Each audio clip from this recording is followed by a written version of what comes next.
नमस्कार मंडळी, welcome back to my YouTube channel. सध्या आपण ऐकतोय शंकर पाटील यांच्या कथासंग्रहातील कथा. याचं नाव आहे भेटीगाठी आणि आजच्या कथेचं नाव आहे नाद. माणसाला ना बरीचशी व्यसनं असू शकतात. म्हणजे दारू, सिगरेट, तंबाखू ही अगदी नॉर्मल व्यसनं झाली आहेत कदाचित. पण काही व्यसनं अशीही असतात की ज्यामुळे माणसं, संसार, कुटुंबच्या कुटुंबही उद्ध्वस्त होतात. याबद्दलची आजची ही कथा आहे असं म्हणूयात. ती तुम्हाला नक्कीच विचार करायला भाग पाडेल. एखाद्या माणसाचा नाद कोणत्या टोकापर्यंत त्याला नेऊन ठेवू शकतो. तर ऐकूयात नाद.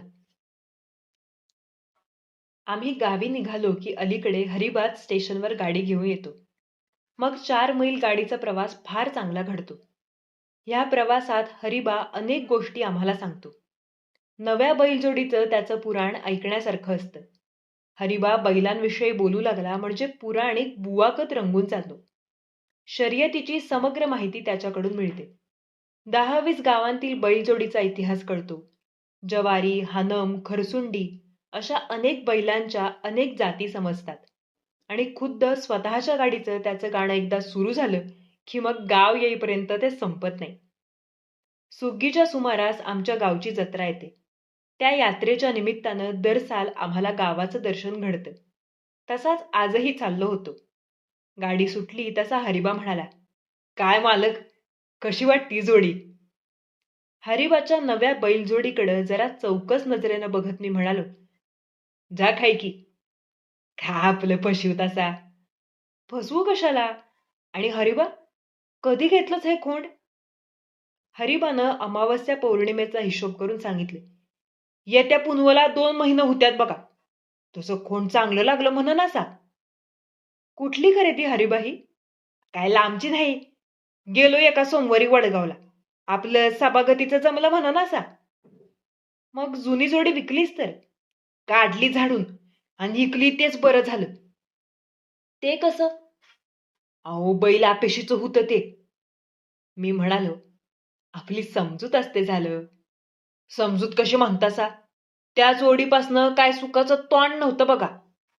ते बैल दावणीला बांधलं तसं सगळंच वारच फिरलं. शात गेलं, घर गेलं. गेली 4 सालं रामावानी कसं वनवास काढायला लागलोय बघतायसा नव्ह?" "मग त्याला त्या बैलांनी काय करायचं? तू कधी राबलायस जमिनीत? कधी संसारात लक्ष होतं तुझं? आपल्याच हातांनी पायावर कुऱ्हाड मारून घेतलीस ना? मग त्या कुऱ्हाडीला का दोष?" हे ऐकून हरिबानं दैववाद पुढं मांडला. म्हणाला, "तसं नव्ह, एक एक बैलाचा पायगुणच असतो या. आता तुम्हीच सांगा, लोकांच्या गाड्या उलटतात का नाही?" "उलटतात की." "आमच्या कवा उलटल्यात का नाही?" "उलटल्यात की." "पर गेल्या साली चिपरीला कसला प्रसंग आला माहीत आहे नव्ह?" "हो, तुला ॲक्सिडेंट झाला म्हणून ऐकलं होतं बाबा." "आता ऐकलं? तुमच्या त्या कशा कशातनं छापून बी दिलतं म्हणा की." मी काही वाचलं नव्हतं, पण कळलं होतं. फार लागलं होतं म्हणे." "आता कसलं लागलं होतं? अहो मालक, मरता मरता वाचलो नव्ह. दुसरा कुणी असा जायबंदी झाला असता तर जागच्या जागी ठार म्हणन असा." "अशी कशी पण बेशुद्धी गाडी मारलीस?" "कसली सुदबुद विचारता? किती केलंस तरी शर्यती त्या. माणसाला भान असतंय व्हय. चांगल्या इसावर 2 गाड्या सुटलेल्या. जसा आरडा सुरू झाला तसं बैल उदाळलं. आधी बैल काय विचारतं माझं. एकदा तापलं की निस्ता इस्त्याचं खोंडच म्हणन असा. मग त्या तावात कुठं जाऊन घालून येतील याचा पत्त्या नसायचा. मुरा म्हणणार नाहीत, खड्डा म्हणणार नाहीत, भकली म्हणजे भकायचीच. येसनीनं नाकं फाटली तरी सुद्धा नसायची. कालवा झाला तशी गाडी बेफाम म्हणजे बेफाम सुटली. सडकांची उजवी बगल धरून गाडी विपरीत सुटली. बंदुकीच्या नळीतनं गोळी जावी अगदी तशी. आणि अहो मोर एक कासराभर हाय म्हणताना मुऱ्यावर वडाचं फुल दिसलं. डोसक्यात दगड घालावा तसं झालं बघा. गाडी उलट चनू असं म्हणतोय आतावर उफराटी तिफराटी झाली. पडलो की वड्यात डोळं पांढरं करून. गाडीचा खुळखुळा झाला आणि माझं डोसकं फुटून नुसती रक्ताची आंघोळ झाली बघा. दैवत सिकंदर म्हणून त्यातनं बी जगलो वाचलो." हे सगळं ऐकून झाल्यावर मी त्याला विचारलं, "मग त्यावर कधी शर्यत बिर्यत केलीस का नाही?"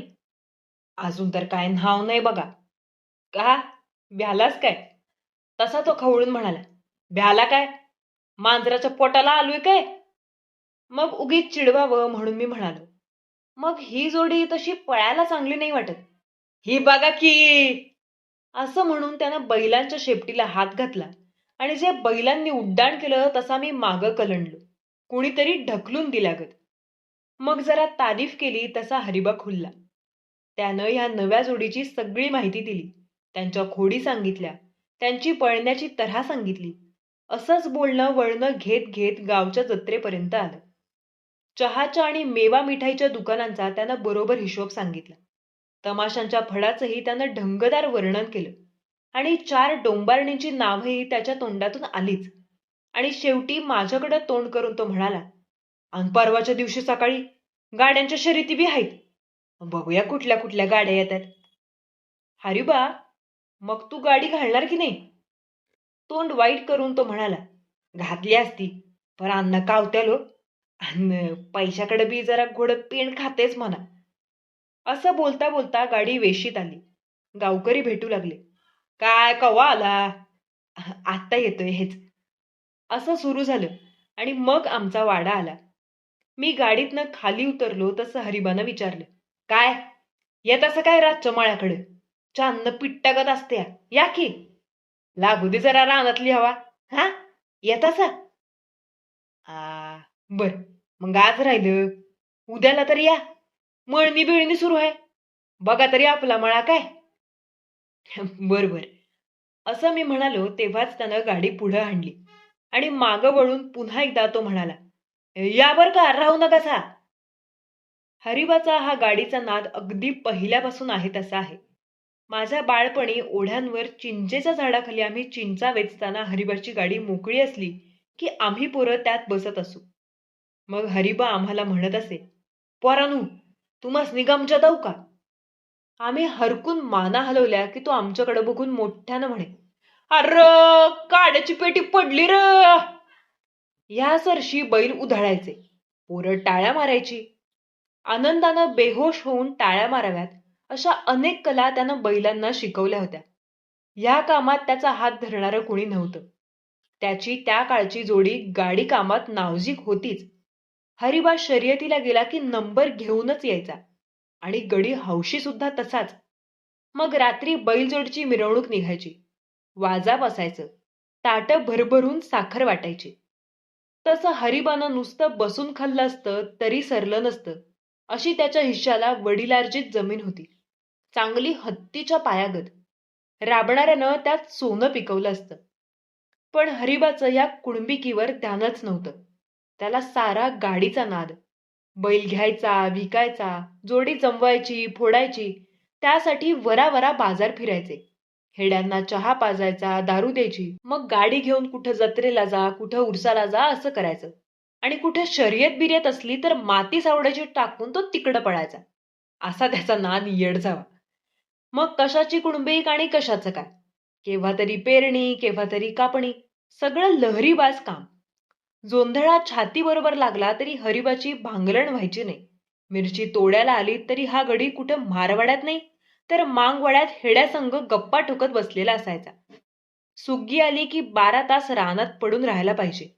पण हरिबाचा 8-8 दिवस कुठं पत्ताच नसायचा. हुंबऱ्याच्या फुलागत कधीतरी रानात उगवायचा. मग चोर चिलटांच्या नावावर भाऊबंदांना फावायचं.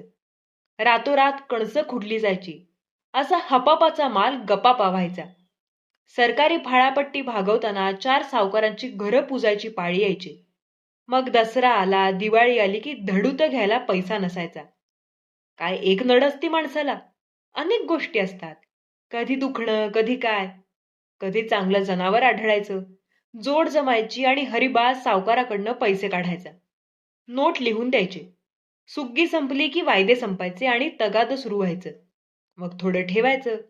लागलाच तर नवा कागद लिहून द्यायचा. अंगठा उठवला की काय होत नाही. घाणखत, तारणखत काय पाहिजे ते होतंय. असं होता होता ऋण डोंगरागत उरावर वाढू लागलं. बोजा ताकदीच्या बाहेर गेला. बायको हाणून बडवून घेऊ लागली. पाहुणे पै फुकटचा सल्ला देऊ लागले. शहाणी माणसं हिताच्या गोष्टी सांगू लागली. खरं हरिबाच्या डोक्यात काही भरणा झालं.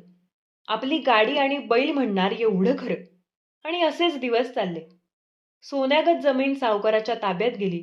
वेळेला तुकडा मिळेना झाला. घरातल्या तांब्याच्या घागरी, पितळेची भांडी जप्तीत गेली.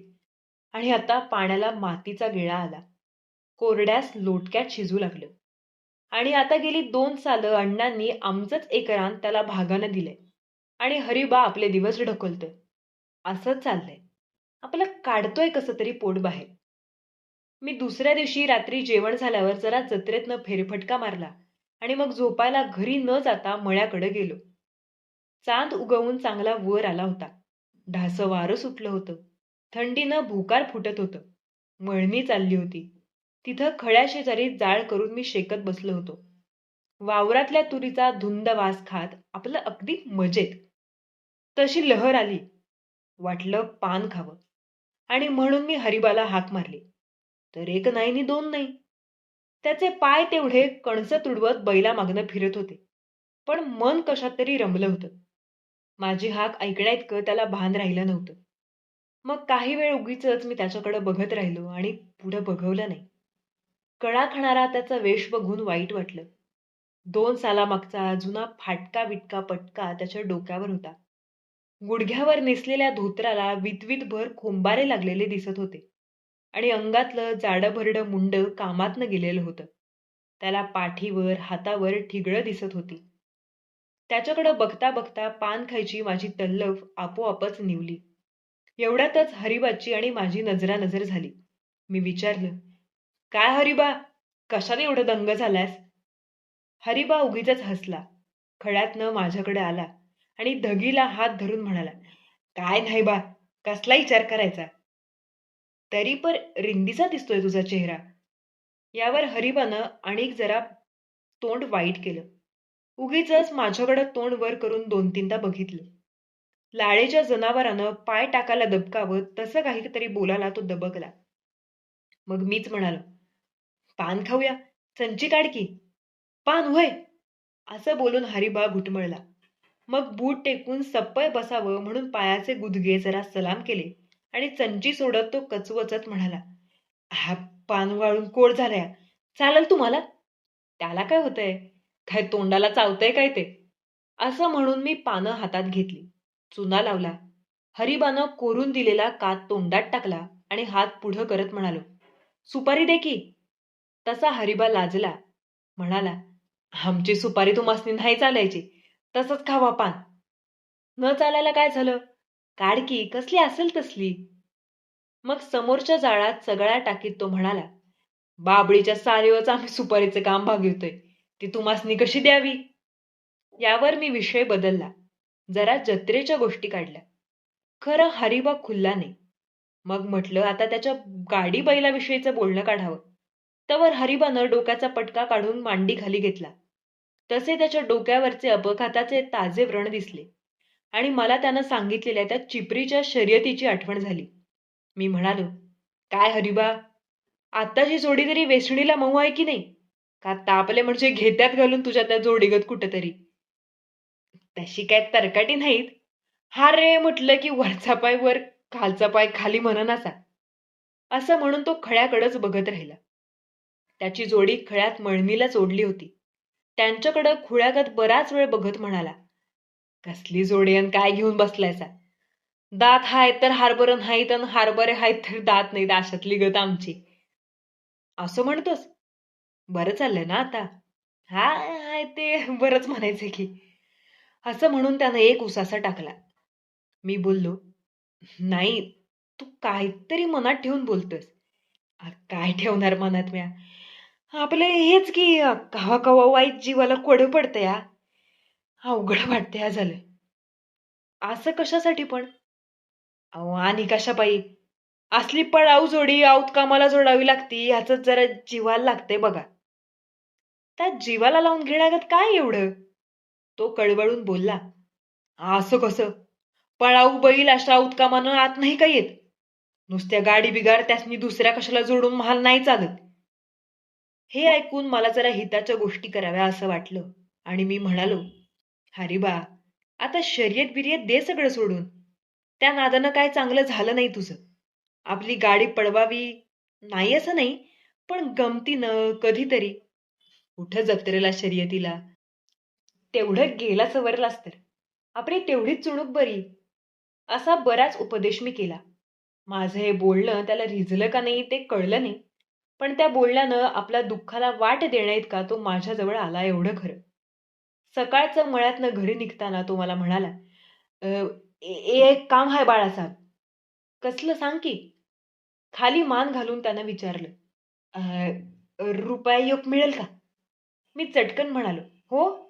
"न मिळायला काय? एकच हवा?" "व्हय. योग द्या म्हणजे झालं. पुरे तेवढाच. उगाच आपली पोरं जत्रा जत्रा करतात. तेव्हा काहीतरी भेंडभत असं घेऊन द्यावं म्हणतो." रात्री जत्रेतनं तसाच मळ्याकडे आल्यामुळे कोट अंगात होता. खिशातनं 1 रुपया काढून तो त्याला देत मी म्हणालो, "असं कर, हा 1 रुपया घे आणि थोडं लागलं सवरलं तर दे. मग घरी ये." आणि चहा घेताना अण्णा म्हणाले, "काय म्हणत होता काय हरिबा माझ्याबद्दल?" "काय नाही." "का?" "आपलं म्हणायचं काहीतरी. कारण आज शर्यती आहेत ना." "मग?" "खुळा गाडी-बिडी घालायचं त्याच्यात. म्हणून मुद्दाम हा मुहूर्त साधून मळणीचं खेटाक काढलं." तेव्हा म्हणलं, "काय म्हणत होता का काय?" "काय नाही, पण चेहरा मात्र पडला होता त्याचा." आणि 10 वाजता आम्ही शर्यती बघायला गेलो तर हरिबानं 1 रुपया प्रवेश फी नोंदवून फज्जाला गाडी उभी केलेली. माझ्या डोळ्यांवर माझा विश्वासच बसत नव्हता. पण गोष्ट खरी होती. रात्रभर कूस खात तिवड्याभोवती फिरणारी तीच जनावरं शर्यतीसाठी उभी होती. ही होती आजची कथा, नाद. खरोखर माणसाला कोणत्या गोष्टीचा नाद कुठेपर्यंत घेऊन जाईल याची काही सोय नाही. आणि ह्यामध्ये मात्र त्याला कुठल्याही गोष्टीचं गांभीर्य राहत नाही. कुटुंबाची दखल घेतली जात नाही. आणि अशीच आयुष्य उद्ध्वस्त होत राहतात. तुम्हाला माझं वाचन आवडलं असेल तर नक्कीच या व्हिडिओला लाईक करा. चॅनलला सबस्क्राईब करायला विसरू नका. आणि भेटूयात लवकरच पुढच्या व्हिडिओमध्ये. Thank you.